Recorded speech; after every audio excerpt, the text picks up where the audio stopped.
வணக்கம் குழந்தைகளே.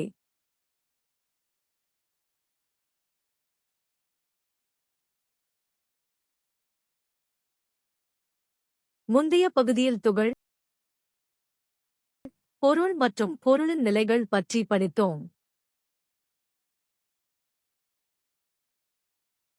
இன்று நாம் பொருளின் நிலையின் பரிமாற்றங்களை படிப்போம்.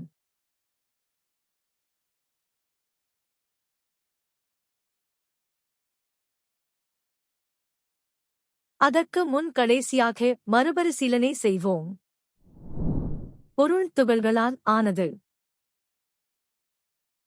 பொருளின் துகள்கள் மிகச் சிறியவை. பொருளின் துகள்களுக்கு இடையே இடைவெளி உள்ளது.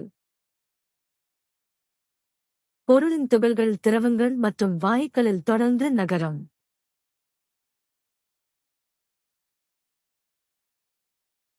பொருள் 3 நிலைகளில் உள்ளது, அதாவது திட, திரவ மற்றும் வாயு. துகள்களுக்கு இடையே உள்ள ஈர்ப்பு விசையானது திடப்பொருட்களில் அதிகபட்சமாகவும், திரவங்களில் இடைநிலையாகவும், வாயுக்களில் குறைந்தபட்சமாகவும் இருக்கும். வாயுக்களில் துகள்கள் சீரற்ற முறையில் நகரும் போது திடப்பொருட்களின் விஷயத்தில் துகள்கள் ஒழுங்காக அமைக்கப்பட்டிருக்கும்.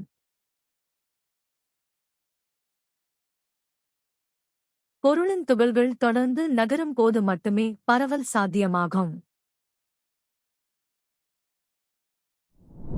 கற்றல் முடிவுகள். இந்த அமர்வின் முடிவில் நீங்கள் புரிந்து கொள்ள முடியும். பொருளின் நிலை மாற்றம். வெப்பநிலையின் விளைவு. மறைந்த வெப்பம். அழுத்தம் மாற்றத்தின் விளைவு. ஆவியாதல். முக்கிய வார்த்தைகள்: உருகுநிலை, கொதிநிலை, வதந்தமாதல், ஈரப்பதம், ஆவியாதல். அமர்வைத் தொடங்குவதற்கு முன் இந்த கருத்து வரைபடத்தை பார்ப்போம்.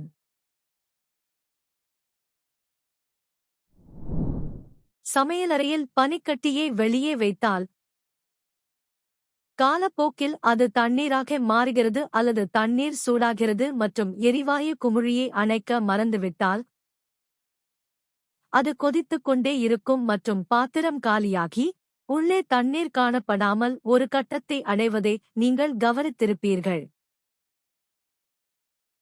இது பொருளின் நிலைகளின் இடைமாற்றம் காரணமாகும். வெப்பநிலை மற்றும் அழுத்தத்தின் நிலைமைகளை மாற்றியமைப்பதன் மூலம் பொருள் ஒரு நிலையில் இருந்து மற்றொரு நிலைக்கு மாறி அதன் அசல் நிலைக்கு திரும்பும் நிகழ்வு பொருளின் நிலைகளின் இடைமாற்றம் எனப்படும்.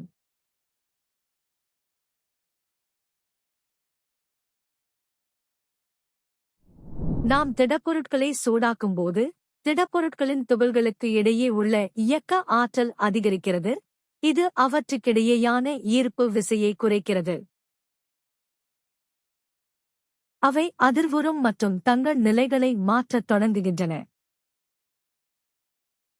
மெதுவாக, வெப்பத்தின் காரணமாக துகள்கள் சுதந்திரமாகி திடப்பொருள் திரவமாக மாறுகிறது.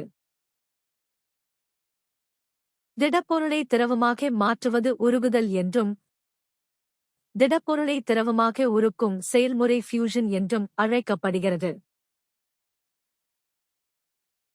வளிமண்டல அழுத்தத்தில் ஒரு திடப்பொருள் திரவமாக உருகும் வெப்பநிலை. எடுத்துக்காட்டாக, பனியின் உருகுநிலை 273.16 கெல்வின் ஆகும். மறைந்த வெப்பம். பொருளின் துகள்களுக்கு இடையே உள்ள ஈர்ப்பு விசையை உடைக்க பயன்படும் வெப்ப ஆற்றல் மறைந்த வெப்பம் என அழைக்கப்படுகிறது.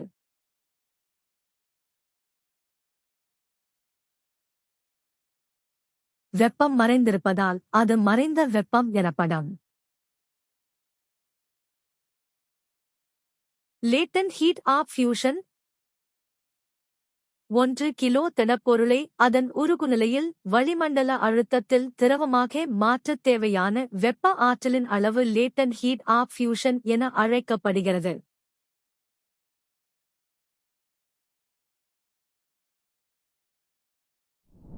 திடப்பொருட்களைப் போலவே திரவத் துகள்களின் இயக்க ஆற்றல் அதிகரிக்கிறது. அவற்றுக்கிடையேயான ஈர்ப்பு விசை குறைகிறது மற்றும் அவை சுதந்திரமாக நகரத் தொடங்குகின்றன. நாம் வெப்பத்தை தொடர்ந்து வழங்கும்போது துகள்கள் ஈர்ப்பு சக்திகளை முழுவதுமாக கடக்கும்போது ஒரு புள்ளி வருகிறது. இது ஒரு திரவம் வாயுவாக மாறத் தொடங்கும் போது கொதிநிலை. வளிமண்டல அழுத்தத்தில் ஒரு திரவம் கொதிக்கத் தொடங்கும் வெப்பநிலை அதன் கொதிநிலை என்று அழைக்கப்படுகிறது.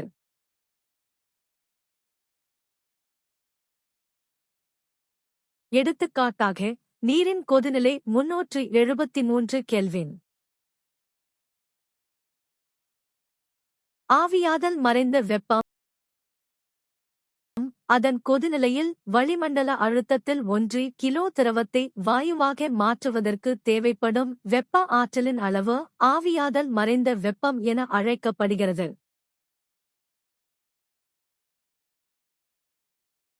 பதங்கமாதல் வாயு நிலையை நேரடியாக திடமாகவும் நேர்மாறாகவும் மாற்றுவது பதங்கமாதல் எனப்படும். எடுத்துக்காட்டாக, கற்பூரம் என்பது ஒரு திடப்பொருளாகும். இது திரவ நிலைக்கு மாறாமல் நேரடியாக காற்றில் ஆவியாகிறது.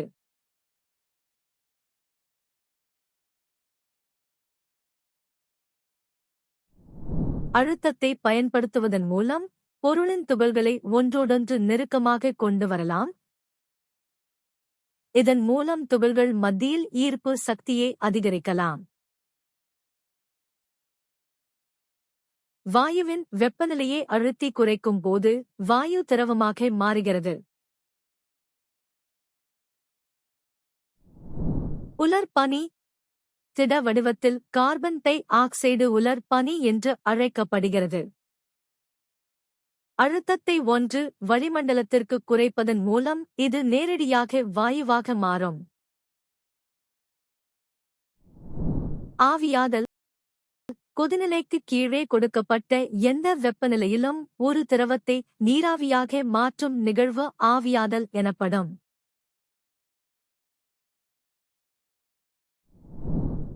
கொடுக்கப்பட்ட காரணிகளில் நிகழ்வின் சார்புநிலையை விளக்கலாம். மேற்பரப்பு பகுதி. எந்தவொரு பொருளின் வெளிப்படும் பரப்பளவு அதிகமாகும், மேலும் திரவத் துளிகள் நீராவி நிலைக்கு மாறும்.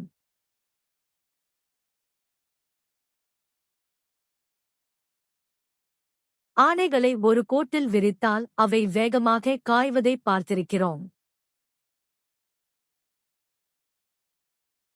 காரணம், நாம் அவற்றை பரப்பும்போது மேற்பரப்பு அதிகரிக்கிறது. எனவே மேலும் மேலும் மூலக்கூறுகள் வெளிப்படும்போது ஆவியாதல் அதிகரிக்கிறது.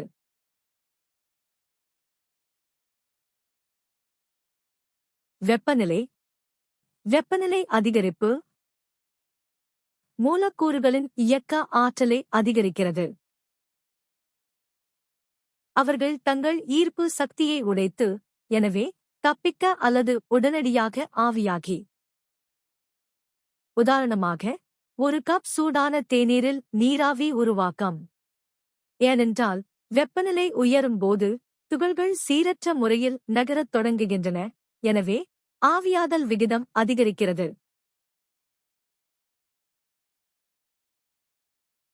எனவே தப்பிக்கும்போது அவையும் கோப்பையுடன் மோதி ஒடுங்குகின்றன. ஈரப்பதம். அதிக ஈரப்பதம், குறைந்த ஆவியாதல்.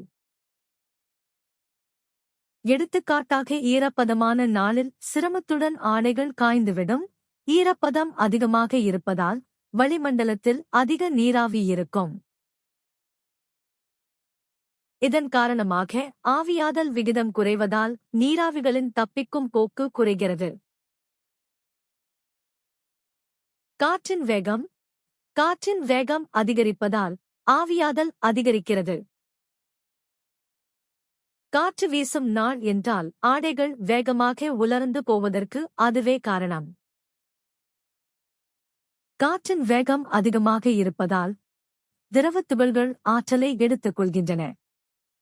இதன் விளைவாக அவற்றின் இயக்க ஆற்றல் அதிகரிக்கிறது, மேலும் அவை எளிதாகவும் தப்பிக்கின்றன.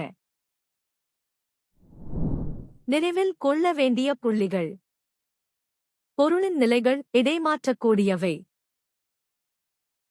வெப்பநிலை அல்லது அழுத்தத்தை மாற்றுவதன் மூலம் பொருளின் நிலையை மாற்றலாம். பதங்கமாதல் என்பது திரவ நிலைக்கு செல்லாமல் திட நிலையை நேரடியாக வாயு நிலைக்கு மாற்றுவதாகும்.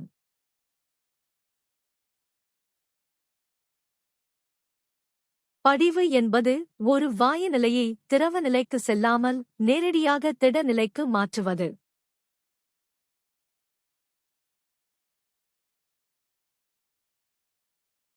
கொதித்தல் ஒரு மொத்த நிகழ்வு ஆகும். திரவத்தின் மொத்த முழு துகள்கள் நீராவி நிலைக்கு மாறுகின்றன. ஆவியாதல் என்பது ஒரு மேற்பரப்பு நிகழ்வு. மேற்பரப்பிலிருந்து வரும் துகள்கள் திரவத்தில் இருக்கும் ஈர்ப்பு சக்திகளைக் கடந்து நீராவி நிலைக்கு மாறுவதற்கு போதுமான ஆற்றலைப் பெறுகின்றன. ஆவியாதல் விகிதம் வளிமண்டலத்தில் வெளிப்படும் பரப்பளவு, வெப்பநிலை, ஈரப்பதம் மற்றும் காற்றின் வேகத்தை பொறுத்தது.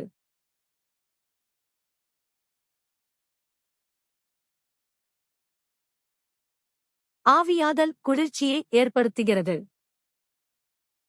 ஆவியாதல் மறைந்த வெப்பம் என்பது 1 கிலோ திரவத்தை அதன் கொதிநிலையில் வளிமண்டல அழுத்தத்தில் வாயுவாக மாற்ற தேவையான வெப்ப ஆற்றலாகும்.